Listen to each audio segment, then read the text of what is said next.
Let's now go into our tech note discussion. Enhancing sustainable energy in Uganda. Demand for electricity is very high and growing. That's according to the International Energy Agency Electricity Market Report 2023 that says 90% of new demand between now and 2025 will be covered by clean energy sources like wind and solar, along with nuclear energy. However, renewables and nuclear power are growing quickly enough to meet almost all this additional appetite, suggesting we are close to a tipping point for the power sector and emissions. By 2025, it's projected that renewables will provide 10,799 TWh per year, 35% of total global electricity demand.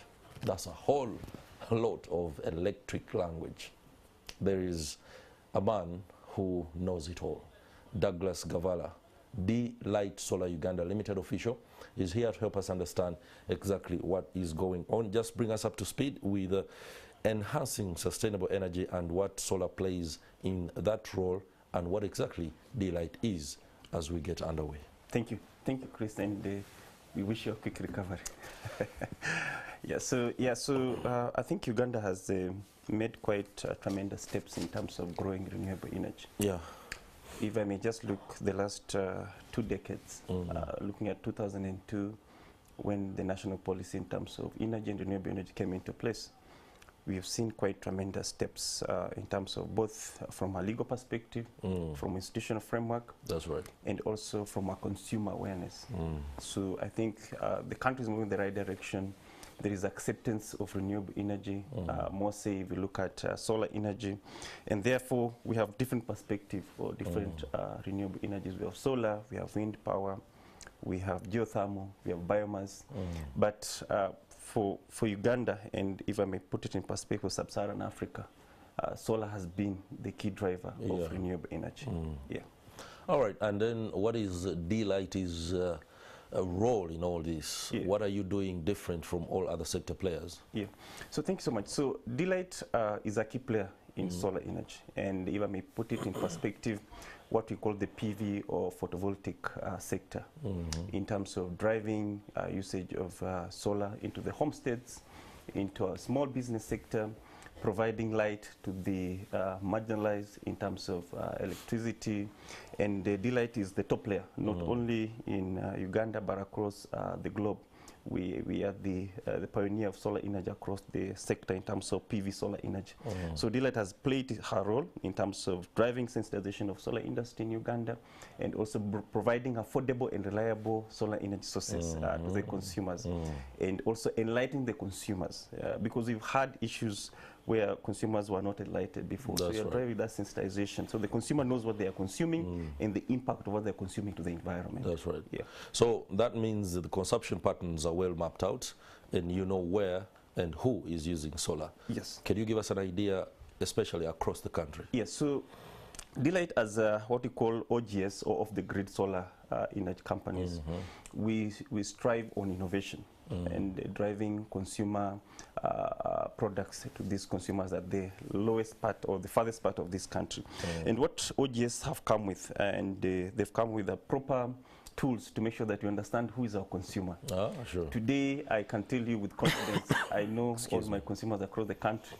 I know who they are, how much they earn, how do they consume. How much they earn? Interesting. Are you rolling out products? Because you have prior information about people's earning potential? Isn't that a little bit of bad business practice? It's not bad business practice. For me, how do you know how much they earn? For me to give, let me give you perspective, Chris. One of the things that has happened in the last 10 years, and you have to appreciate, is businesses are moving from just production philosophy to consumer-driven philosophies. You need to understand what consumer need and the ability for them to pay before you give them a product. Solar energy is playing a key role into this. We have come with different models into the business, whereby we're able to understand our consumer in terms of how much disposable income do they have to buy a particular product. Number one, they'll give you their potential of income capacity in terms of what they do, their occupation, etc. And you're able to run your back-end algorithm and see this consumer can able to afford this product in that particular perspective. This is the kind of consumer understanding I'm talking about. That's right. So that I'm able to give this consumer a product that is within their reach. You also don't want to impoverish your consumers by giving them very expensive products. Remember, one of the key role for Delight is to drive reliability and affordability. Affordability is very key. As much as we want to drive renewable energy, clean energy into the environment, we have to drive affordability. So we have to understand what is this customer in terms of ability to pay. How much income do they have? So prior to that, you have to understand your consumer in perspective, and that's what Delight is doing into the market and the other key stakeholders that we partner with. Just to give you perspective, last week on Thursday, we were able to have a stakeholders meeting on clean energy cooking energy sources in the country. That's right. So that was able to give us a platform as we launch into clean energy sources. How do we position the pricing? Because affordability is very important. It's very key. One of the key things that the consumer is asking for, I need clean energy source that is affordable, that does not have a negative impact on the environment. So for you to do that, as I said, you need to understand the consumer. You talk about negative impacts in the environment, and solar energy on the part of clean energy is very much primed to be able to mitigate against the adverse effects of climate change. And Delight, how does Delight package the product rollout to ensure that the people who are most vulnerable, for example, are able to shield themselves from what could be very heavy impact in as far as climate change is concerned? So thanks so much. So I'll give you a brief on the model of how Delight encompasses herself into the business. Number one, let me start from affordability, and then I come to reliability and sustainable energy. Okay. So we build up a pay-as-you-go model that supports the consumer. I don't know whether... Excuse me. Yeah, pay-as-you-go, whereby the consumer can get the product and pay as little until they finish paying. Right? Deferred payments. Exactly.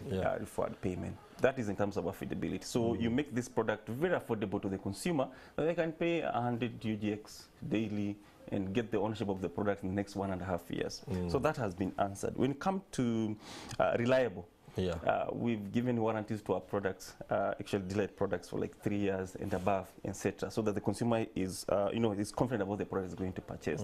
So that I like keep it for another day. So let me go to sustainable energy as per your question. So number one, Chris, when we were growing up, we used to, in the rural areas, people were using turnovers for schooling, etc. And you have a drastic effect.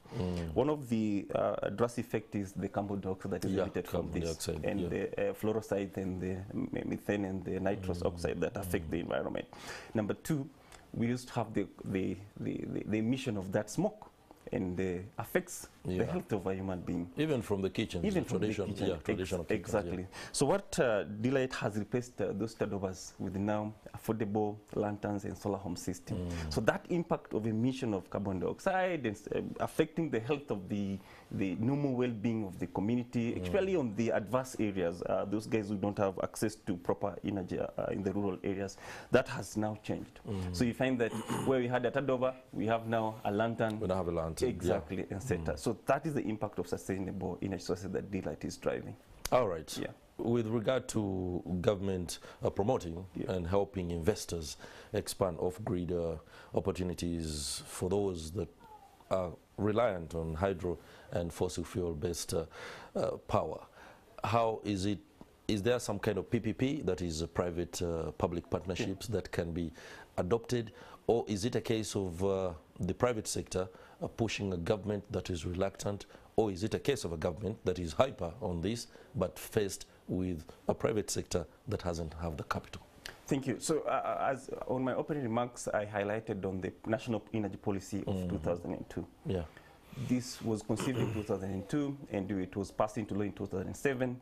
And one of the benefits of that policy was the renewable sector, whereby part of the strategies or the matrix in that policy was to drive increase consumption of renewable energy from 4% that was 2002 to around 61%, which I may say we've not achieved. We've not achieved as a sector. But again, how urgent is it? It is very urgent. Are we working behind the clock? Yeah, we are working behind the clock, but what I can say is they need to be more aggression in terms of both public and private sector partnership. Why am I saying so? Number one, the legal framework is there. Good job done. The institutional framework is what is missing into implementation. Why am I talking about institutional framework? There needs to be that correspondence and harmonization between the public and the private, where we've had a lot of issues here and there. But again, we have to put it in perspective. It is an industry, and it is moving into the right direction. We've not hit the 61% of, as per 2017, we are still lagging behind, but I can say there's a better progress and the support that is coming out of it. And again, the other thing that was impacted was the acceptability from a consumer point of view. Oh, sure. How will solar power my TV? This was a question that we had never answered, you know. Okay. But as time has gone, we've seen that solar innovation is coming in. Delight right now, solar can power 32-inch TV, you know, can power anything that you want in the house. You get it. All right. That has been a good progress toward the right direction. All right. Wrap this for us up. So I think there's a good opportunity for both public and private to come in. Yeah. We've had a few struggles in terms of black market. The other day I was in Kasese, and I saw my lantern into being sold, but it's not my lantern. But it's called Delight, but with the E. With the E instead of I. I. Wow. Yeah, and when I picked up the consumer, there was that the information lacking in terms of consumer protection. Consumer protection. So this consumer does not understand which one is which. Then that's why we are talking about public-private sector collaboration. Okay. We need to support that in terms of what are the products that are coming. Is you boss on board? Yes.